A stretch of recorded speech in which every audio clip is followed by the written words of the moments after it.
Good evening, everybody. I hope you are all well. Welcome back to the Eco Chats. It has been a while and I apologise for that. There's been various things going on here and obviously we had a bank holiday and things, so yeah, sorry I haven't been here for a while. I hope everybody is well and it's great to be back. For those who are new here, because I know we've had loads of new members join us in the last month, my name is Jen. I am the owner and founder of Eco Living Ideas.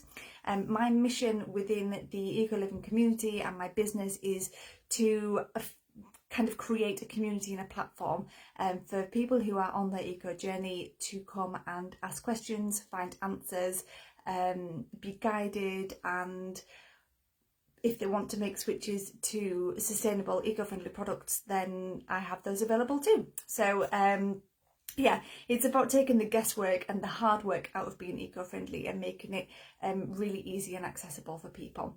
So if anybody is watching live, then please do say hello and feel free to comment as well. I will check comments at the end to see if there's any questions. So if you do have a question as we pop along, please do add that. Excuse me, my hay fever started.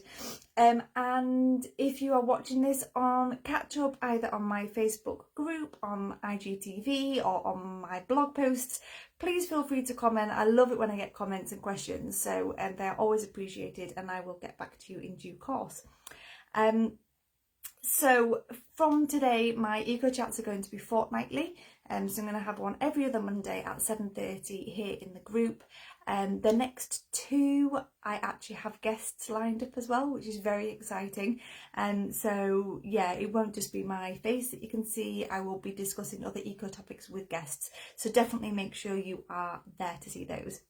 I've got lots of exciting things happening at Eco Living Ideas in the last couple of months.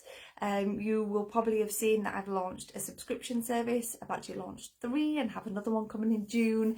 So they are all live and available on the website, and there's like a surprise box, there's a cleaning box, and there is a bathroom subscription. So yeah, I'll pop a link to those in the comments.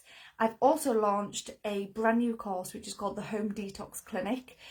This is an online course which, once you have signed up to, you get instant access and access for life, and it basically takes you through a step-by-step guide on how to detox your home, to get rid of excess possessions, to get rid of all the chemicals in products that you might not necessarily know are there, and it sort of gives you the tools and the information that you need to be able to do that.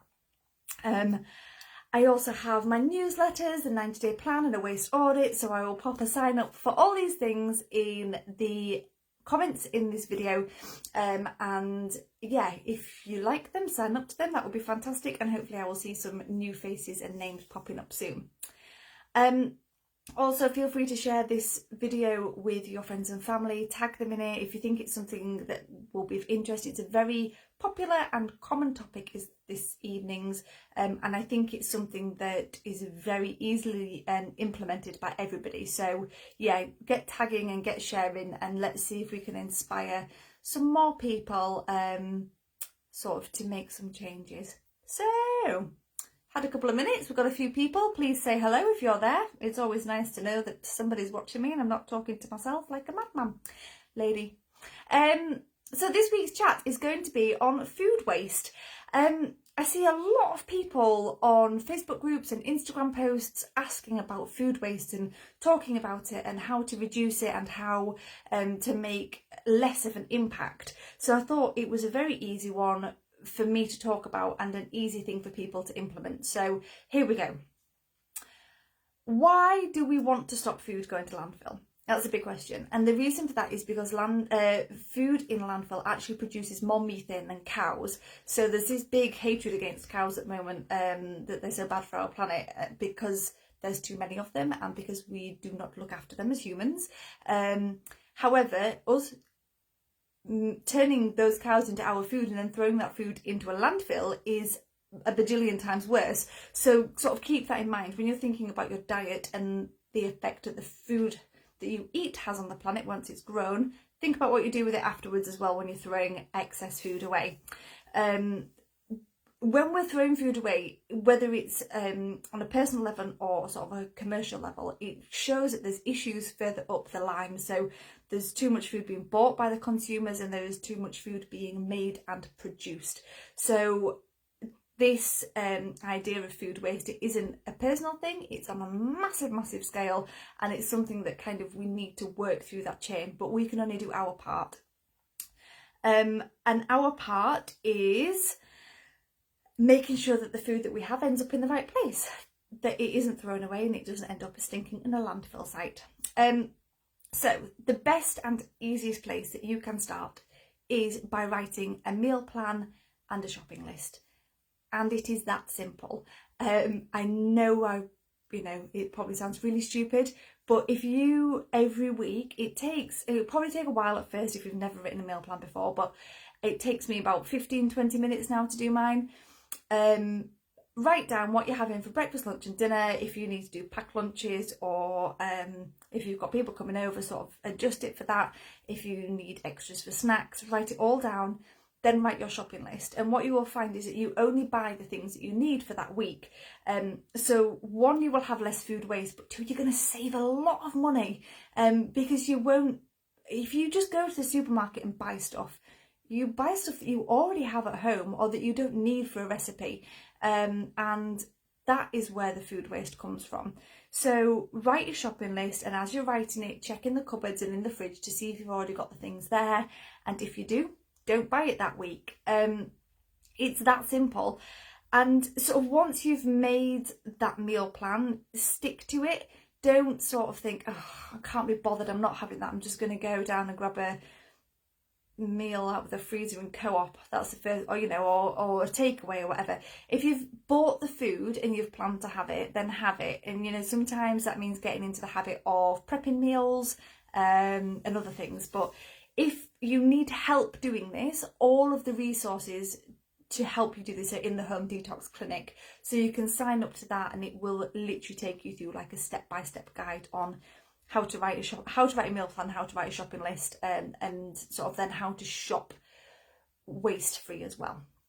So yeah, stop the habit of popping to the shop. Stop the habit of buying random bits and pieces while you're out. If you're going out for a meal, plan that you're going to go out for a meal. Obviously, there's spontaneous things happen in life and you can't plan every second, but I know that we're going out for lunch on Saturday. It's on the meal plan, therefore I haven't bought anything for Saturday lunch, and if those plans get ruined, then I know we've always got a few extra bits in that I can rustle up, an omelette or a sandwich or something like that. So if you do end up with some leftover bits of veg or fruit or bread or something like that, have a think if there's something you can do with it. In our house, we love things like pasta bakes and risottos. I love risotto. Nobody else seems to, but they get it anyway. And those kind of dishes, and curries is a really good one as well. You can just sort of chuck anything in. So if you've got a bit of veg or a bit of cooked meat left over, you can just chuck it in a pot with a bit of pasta, with a bit of rice, and make a meal of it.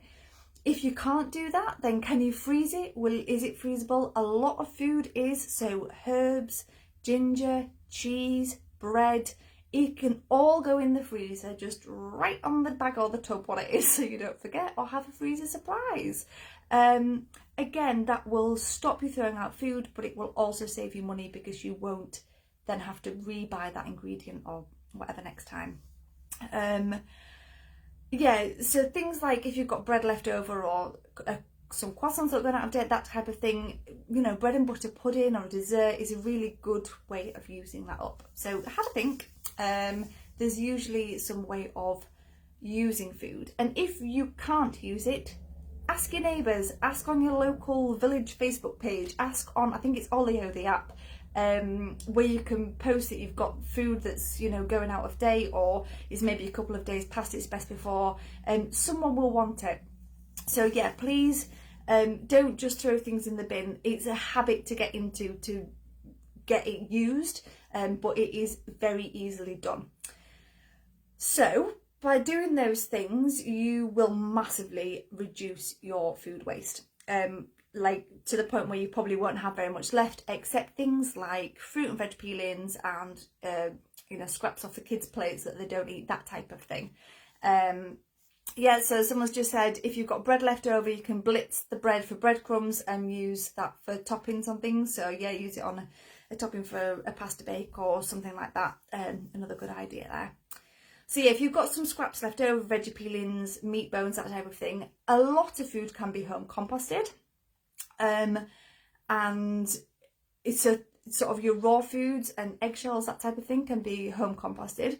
If you don't have a home compost bin, a lot of the local councils offer a discount so on certain companies, so just go on your council website and have a look. And if you haven't got space for one, there is a website called sharewaste.com. And other people who do have compost bins, so like people with allotments and things, they accept other people's donated compostable waste. So have a look on that, because that's a really good way of, again, stopping that food going to landfill. The things that you can't compost directly, they're the trickier ones to get rid of. So some councils do food waste collection. Our old one in Shropshire did, and they collected all food. Our one here doesn't. So we have a bokashi bin, and that is basically a way of composting food by using a brand that accelerates the composting process. Don't know the right word to use there.